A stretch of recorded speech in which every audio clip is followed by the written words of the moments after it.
Everyone, welcome back to my channel. कैसे हैं आप सभी? आई होप आप सभी अच्छे होंगे और मैं भी ठीक हूँ। तो फ्रेंड्स, ये वीडियो है मंडे के दिन का और अभी सुबह सुबह का टाइम है। इस वक्त अभी बच्चों के स्कूल जाने का टाइम होगा, तो मैं यहाँ पर उनके लिए टिफ़िन रेडी कर रही थी। और आज बच्चों की फरमाइश थी कि मम्मी मुझे सैंडविच खाना है आलू वाले। तो कल बच्चों के लिए मैंने ब्रेड पकौड़ा बनाया था, तो बस उसी का थोड़ा सा ब्रेड बच गया था। तो वही बच्चों का कहना था कि मम्मा आप मेरे लिए ना सैंडविच बना दीजिए। तो यहाँ पर मैंने सैंडविच की तैयारी की थी थोड़ी सी, और आलू भी बॉईल कर लिए थे 5-6। साथ ही यहाँ पर उसको फ्राई कर लिया है। थोड़े से मैंने इस पर मटर भी ऐड कर दिए हैं। तो बस वही हरी मिर्च और प्याज को फ्राई किया है मैंने जीरा से तड़का लगा करके। और उसके बाद ये मसाले वगैरह थोड़ी सी डाल दिए हैं, धनिया पाउडर, नमक, हल्दी। और बस इसके बाद इसमें मटर ऐड कर दिए हैं। मटर जैसे ही थोड़ा सा फ्राई हो जाएंगे तो इसके बाद इसमें उबले हुए आलू जो कि मैंने मैश करके रखे हैं, तो इसको इसमें ऐड कर देंगे। और फिर इसको 2-3 मिनट के लिए तेज़ आंच पे और आलू को भून लेंगे। तो ये इसकी फिलिंग रेडी हो जाएगी। और यही फिर ब्रेड के अंदर बीच में लगा करके और दोनों ओर से फिर घी लगा करके और मैं सेक लूँगी। तो बस यही है सिंपल वाला तरीका बच्चों के लिए जो मैं सैंडविच देती हूँ कभी कभी टिफ़िन में। और ये आलू ना मैं फिर इसके पराठे भी बना लेती हूँ, तो इसमें फिर मेरा दोनों काम हो जाता है। तो अगर आलू के पराठे खाने का मन होता है बच्चों का, तो इसमें आलू के पराठे भी बनाए जा सकते हैं और ये वाले सैंडविच भी बनाए जा सकते हैं। और यहाँ इसमें ना थोड़ा सा गाजर वगैरह भी कद्दूकस के ऐड कर सकते हैं, अच्छा भी लगता है, लेकिन मैंने नहीं किया है। तो बस मैंने इसी तरीके से सारे जो सैंडविच हैं और मैं बना लूँगी। और बच्चे ना अभी नाश्ता नहीं करेंगे, बस यही टिफ़िन में आज ले कर के जाएंगे। और वैसे अन्या को इतना ज़्यादा नहीं पसंद था सैंडविच, लेकिन फिर भी आज उसका पता नहीं कैसे मूड हुआ, मतलब बोल रही मम्मा मुझे भी दे दीजिए, मैं भी आज ले कर के जाऊँगी। वरना जब भी मैं सैंडविच बनाती हूँ ना, तो उस टाइम पे फिर वो बोल देती है कि मुझे आलू के पराठे दे दीजिए, मुझे सैंडविच नहीं खाने हैं। तो अब यहाँ पर सारे सैंडविच मैं सेक करके रख लूँगी। और ये सब ना बच्चे वैसे भी ज़्यादा नहीं खाते हैं, लेकिन जब स्कूल जाते हैं ना तो टिफ़िन में बहुत सारा भर के ले जाते हैं, फुल करके ले जाते हैं, तो अपने फ्रेंड्स को खिलाते हैं। इसी वजह से ये टिफ़िन में एकदम से पूरा फुल करके ही ले जाते हैं। तो बस यहाँ पर अब इन लोग को स्कूल मैंने भेज दिया है और सुबह सुबह का ही टाइम है। और मैं इसके बाद अपना कुछ काम करने के लिए चली गई थी। तो अभी मैं यहाँ पर सफाई कर रही हूँ, क्लीनिंग कर रही हूँ अभी घर की। और जहाँ मैं गई थी ना, तो बहुत ज़्यादा मुझे टाइम लग गया था। और फिर मैं आई, देखी तो घर मेरा पूरा ऐसे ही बिखरा पड़ा हुआ था, मतलब काम कुछ भी नहीं हुआ था। सबको नाश्ता बना करके और मतलब सबको मैंने भेज दिया था, बच्चों को और हस्बैंड को भी। फिर मैं गई थी अपना काम करने के लिए। तो यहाँ पर अभी इस टाइम पे बहुत ज़्यादा लेट हो गया था, तो मैं जल्दी जल्दी से आकर के और पूरा घर जो है उसको व्यवस्थित की, जो भी थोड़े बहुत कपड़े वगैरह पड़े हुए थे, और झाड़ू लगा करके और जल्दी से मैंने पोछा लगा लिया है।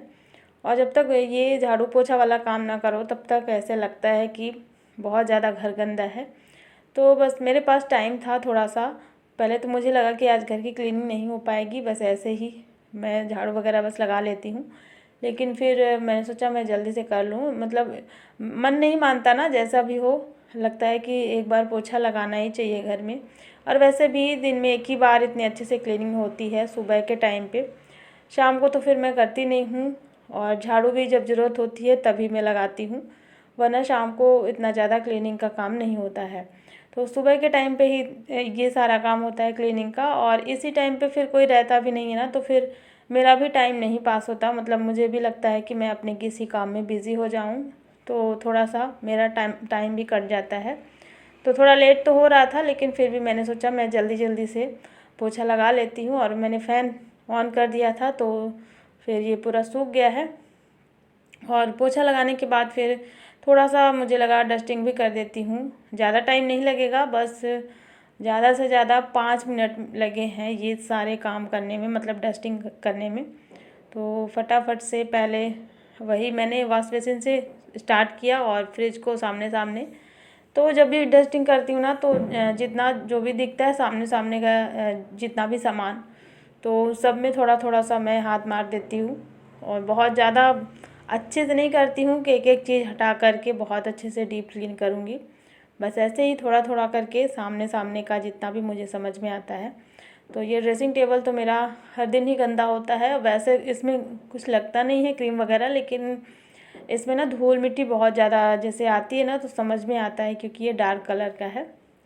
तो ये और जो बेड के सिरहाने के साइड में है, यहाँ पर बहुत जल्दी, मतलब अगर डेली भी क्लीन करेंगे ना तो सुबह, अभी जैसे मैंने सुबह में क्लीन कर दिया है तो शाम होते होते फिर इसमें अगर हाथ फेरेंगे ना तो समझ में आता है, इतनी ज़्यादा डस्ट होती है। तो फ़िलहाल अभी मैंने सोचा मैं 5 मिनट में ये सारी सफाई कर लेती हूँ। और मुझे याद आया, एक कमेंट आया था मेरे पास कि दी आप अपने घर में न्यू टाइल्स लगवा लीजिए। ये जो टाइल्स लगी हुई है ये काफ़ी ज़्यादा पुरानी हो गई हैं और इनकी वजह से घर में काफ़ी ज़्यादा अंधेरा अंधेरा सा लगता है। और उन्होंने ये भी लिखा था कि दी आप मेरी बात का बुरा मत मानना, अगर मतलब मेरी बात से आपको बुरा लगा होगा तो उसके लिए सॉरी। तो ऐसा नहीं है, बिल्कुल भी बुरा नहीं लगा। आप लोग कमेंट करते हो तो बहुत अच्छा लगता है मुझे, ऐसे ही कमेंट किया करिए। तो चलिए अब मैं बता देती हूँ कि मैं अपने घर में ये टाइल वगैरह क्यों नहीं लगवा रही हूँ, क्यों मतलब इस तरीके की दीवार वगैरह इसकी दिख रही है घर की।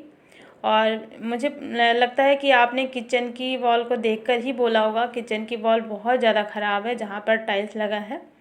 तो इसकी वजह ये है कि ये मेरा गवर्नमेंट क्वार्टर है, आप सबको मैंने कई बार बताया है। तो कुछ लोग नहीं जानते होंगे, जो लोग नए जुड़े हैं तो उनको मैं बता दूं, ये गवर्नमेंट क्वार्टर है और यहाँ पर हम अपनी मर्ज़ी से कुछ भी नहीं करवा सकते। जब भी कंपनी की तरफ से ऑर्डर होता है तभी यहाँ पर सारे काम होते हैं। तो बस यही वजह है कि हम लोग अपने से ये सब काम नहीं करवा सकते, मतलब टाइल्स वगैरह चेंज नहीं करवा सकते। जो लगा है, जैसा लगा है यहाँ पर, जैसा दिया है वैसा ही हमें यूज़ करना है और जब तक हम लोग इस घर पे हैं। तो ऐसा ही कुछ है, इस वजह से मैं यहाँ पर कोई चेंजेस नहीं करवा सकती हूँ। तो उम्मीद करती हूँ आप समझ गए होंगे और इस बात को कि मैं ये सब काम क्यों नहीं करवा रही हूँ। तो चलिए अब यहाँ पर अब सारे काम हो चुके हैं। मैं भी कपड़े वगैरह धुल करके, और सारे कपड़े मैंने बालकनी में डाल दिए थे। उसके बाद फिर मैं आ जाती हूँ किचन में। और सुबह मैंने वही सैंडविच बनाए थे और जो आलू मैंने फ्राई किए थे ना उबले हुए सैंडविच के लिए, तो वो बहुत थोड़े से थे, बस सैंडविच के लिए हुए थे और हस्बैंड को मैंने थोड़े से दे दिए थे टिफ़िन में। इसके बाद सब्ज़ी वगैरह कुछ भी नहीं थी, तो मैंने सोचा मैं यहाँ पर अब क्या बनाऊँ, जल्दी जल्दी से, लेट काफ़ी ज़्यादा हो रहा था। तो फिर मुझे याद आया, मैंने सोचा मैं आज पापड़ की सब्ज़ी बनाती हूँ और मेरे पास पापड़ रखा भी हुआ था, अभी ग्रॉसरी में आया हुआ था। तो बस यहाँ पर मैंने थोड़ी सी तैयारी कर ली है। मसाले मैंने घोल करके ही रख लिए हैं, पेस्ट बना करके। और इसमें था हल्दी पाउडर, धनिया पाउडर, थोड़ा सा लाल मिर्च पाउडर, इसका मैंने घोल बना करके रख दिया है। तो मसाले जब तक रेडी होंगे 10 मिनट के लिए फूल जाएंगे। और इधर मैंने ले लिया है पापड़, तो ये मसाला वाला पापड़ है, मैं थोड़ा सा स्पाइसी है, इसमें मिर्च डली हुई है।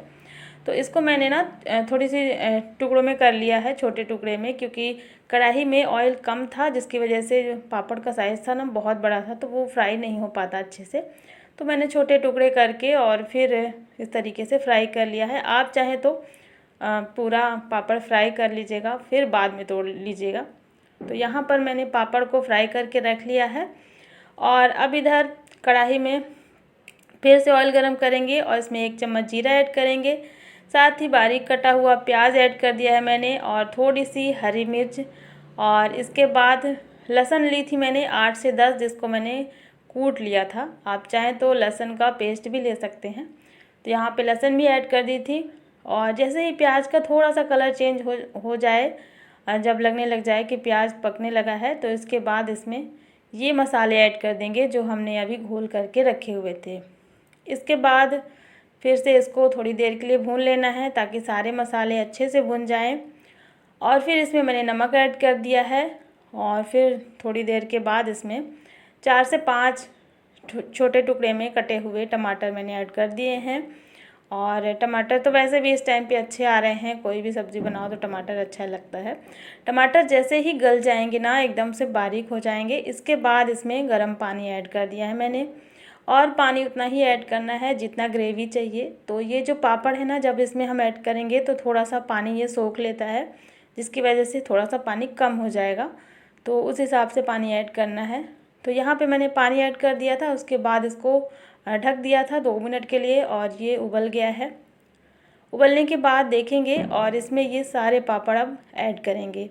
तो गैस की फ्लेम को मैंने धीमा कर दिया है और ये जो पापड़ हमने फ्राई करके रखे थे तो इनको मैंने थोड़े से और छोटे टुकड़े में तोड़ लिया है। और ये जब छोटे टुकड़े में रहेंगे तो ही इसकी सब्ज़ी अच्छी लगेगी। और तोड़ने के बाद फिर इसको इस तरीके से ऐड कर देना है ये सारी ग्रेवी में। और इसमें ऐड करने के बाद इस पे अब ढक्कन लगा देंगे और इसको 1 मिनट के लिए इसी ऐसे ही धीमी आंच में पकने देंगे। और जैसे ही 1 मिनट हो जाएगा तो गैस को बंद कर देंगे। और ऊपर से थोड़ा सा मैंने ग्रेवी में लास्ट में आपने देखा होगा मैंने गरम मसाला ऐड कर दिया था। और बस यहाँ पर पापड़ की झटपट बनने वाली सब्ज़ी जो है वो रेडी हो गई है। तो जब भी आपके पास टाइम ना हो, बहुत कम टाइम हो ना और आपको कुछ अच्छा बनाने का मन हो तो इस तरीके से पापड़ की सब्ज़ी बना करके देखिएगा, बहुत अच्छी लगेगी। आज मेरे पास बिल्कुल भी टाइम नहीं था और सब्ज़ी वैसे तो मैं सुबह ही बना लेती हूँ, लेकिन आज क्या हुआ था, आज सब्ज़ी सुबह में नहीं बना पाई थी तो दोपहर में भी बनाना ज़रूरी था और लेट भी हो रहा था। तो मैंने सोचा मैं क्या बनाऊँ, कुछ भी समझ नहीं आ रहा था। फिर मुझे याद आया कि मैं क्यों ना पापड़ की सब्ज़ी बना लूँ। और अन्या को इस टाइम पे तीखा चटपटा मसाले वाला भी खाना उसको बहुत पसंद आ रहा है। तो एक दिन मैंने उससे बोला भी था कि पापड़ की सब्ज़ी खाओगे क्या, तो बोली भी थी हाँ मम्मा किसी दिन आप बनाना। तो मुझे याद आया तो मैंने सोचा अभी मैं बना देती हूँ। और इस टाइम पे फिर अन्या भी आ गई थी स्कूल से तुरंत ही, तो उसके लिए मैंने प्लेट लगा दी है। गर्मा गर्म रोटियाँ भी मैंने सेक ली हैं। और अन्या को तो सब्ज़ी रोटी, मतलब अन्या को आरुष को दोनों को ही सब्ज़ी रोटी बहुत पसंद है। तो यहाँ पे बस इनको खाना वगैरह दे दिया था मैंने और अभी इसके बाद का फिर टाइम है। तो मेरे यहाँ ग्रॉसरी आई थी काफ़ी टाइम पहले, मतलब 5-6 दिन हो गया ये जैसे तैसे रखा हुआ था और मुझे ना टाइम नहीं मिल पा रहा था इसको रखने के लिए। तो मैंने सोचा अभी मेरे पास टाइम है, मैं इसको रख लेती हूँ। और वैसे भी इसमें ख़राब होने जैसी वाली कोई भी चीज़ नहीं थी। और ये है ग्रॉसरी जो कि 1 मंथ के लिए मेरे घर पे आती है। और बहुत लिमिटेड चीज़ें मैं मंगाती हूँ, बहुत ज़्यादा नहीं मंगाती हूँ। ख़ास करके जो खाने पीने की चीज़ें होती हैं ना वो बहुत लिमिट में मंगाती हूँ। और जब भी वो ख़त्म हो जाती है तो मैं फिर उसको बाद में मंगा लेती हूँ। मतलब ये होता है ना कि रखने से ख़राब होने लगती हैं चीज़ें तो कोई फ़ायदा नहीं होता। तो यहाँ पे आप देख सकते हैं काजू का पैकेट है और ऑयल के पैकेट हैं। 3 पैकेट सरसों का तेल है और 3 पैकेट है रिफाइंड का, जिसमें से सरसों का मैंने एक निकाल लिया था तो इसमें अभी 2 ही बचे हुए हैं।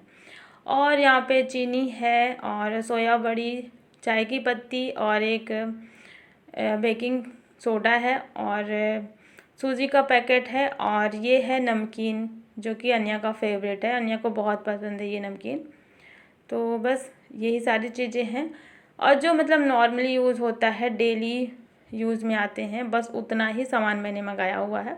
यहाँ पे अलग से पॉलीथीन में है क्लीनिंग का, जिसमें हार्पिक है और विम बार, डेटॉल है, रिन और सर्फ एक्सेल वगैरह दिख ही रहा होगा आपको। तो ये सब क्लीनिंग का सामान है जो कि अलग से रखा हुआ है। तो ये यहाँ पे इतना ही सामान अभी मैंने मंगाया हुआ है और इन सब को मुझे अब रखना है। और कुछ पाउच हैं जो कि शैम्पू के हैं तो मैं पाउच ही यूज़ करती हूँ। और थोड़ा सा जैगरी है जो कि बहुत अच्छा वाला है, मैं अभी आपको पास से दिखाऊंगी। तो ये वाली जैगरी ना बहुत अच्छी लगती है, मतलब जैसे कभी मीठा कुछ खाने का मन होता है ना। और चाय में भी मैं यही यूज़ कर रही हूँ इस टाइम पे। वैसे मैं पहले तो जैगरी पाउडर यूज़ करती थी चाय के लिए, लेकिन अभी इस टाइम पे इसी को मैं छोटे टुकड़े में काट करके और डब्बे में रख लेती हूँ और जब भी फिर चाय बनाती हूँ तो इसी को यूज़ करती हूँ। तो अभी फ़िलहाल मेरे यहाँ पे ये वाली आई है। ठंड के टाइम पे अच्छी वैरायटी मिल जाती है जैगरी की, तो अच्छी भी लगती है। ये तो ऐसे भी खाने में अच्छी लगती है, मतलब खाना भी चाहिए थोड़ा सा, ठंड के टाइम पे बहुत अच्छा होता है सेहत के लिए। तो यहाँ इसमें ना थोड़े थोड़े से तिल चिपके हुए हैं तो वो खाने में अच्छे लगते हैं जब भी हम इसको खाएंगे। तो बस इतना ही सामान अभी आया हुआ है फ़िलहाल। कुछ चीज़ें मैंने इसमें से निकाल ली थी, जिसमें फ़ेस वॉश था और एक क्रीम थी और कुछ ऐसे 2-4 चीज़ें थी जो मैंने निकाल ली थी क्योंकि ये काफ़ी टाइम पहले आया हुआ था। तो अब ये सारा सामान मैं रखूँगी और अभी मैं इस सारा सामान ये कंटेनर में रख रही हूँ। जो कंटेनर कल मैं निकाली थी धुलने के लिए किचन में, अभी ये खाली हो गया था तो मैं इसी में सारा सामान रखूँगी। और जो भी क्लीनिंग का सामान है वो मैं रखती हूँ ड्रेसिंग टेबल के सबसे नीचे वाले ड्रॉअर में। तो वहाँ पे बहुत ज़्यादा स्पेस नहीं है, इस वजह से थोड़ा सा ही मतलब सामान आ सकता है। तो क्लीनिंग का जितना भी सामान है वो अलग रखूँगी। खाने पीने की चीज़ें हैं तो इनमें क्लीनिंग का सामान नहीं रखूँगी, वरना वो उसमें फिर स्मेल आ जाती है। और कुछ चीज़ें ऐसी हैं जिनको मुझे अभी डब्बे में भर के रखना है, जिसमें है नमकीन, बिस्किट और चाय की पत्ती और ये जैगरी। तो इतनी ही चीज़ें डब्बे में जाएगी, बाकी सारा सामान ये बड़े कंटेनर में मैंने रख दिया है और इसको मैं रखूँगी साइड में। तो फ्रेंड्स, मैं आप सबको बता दूं कि ये जितना भी ग्रॉसरी का सामान आया है ना, वो सारा कुछ ऑफ़लाइन आया है और मैं जहाँ से हमेशा लेती हूँ। तो जब भी मेरे पास टाइम होता है तो तब मैं ऑनलाइन भी मंगाती हूँ, ऐसा नहीं है, लेकिन कभी कभी आता है, ज़्यादातर ऑफ़लाइन ही आता है। तो बस अब चलिए ये सारी चीज़ें अरेंज करती हूँ और आज के इस ब्लॉग को यहीं पर एंड करती हूँ। आई होप आप सभी को पसंद आया होगा, और पसंद आए तो लाइक कर देना और चैनल को सब्सक्राइब ज़रूर कर लेना। मिलती हूँ आपसे एक नए ब्लॉग में, तब तक के लिए thank you, bye bye, take care.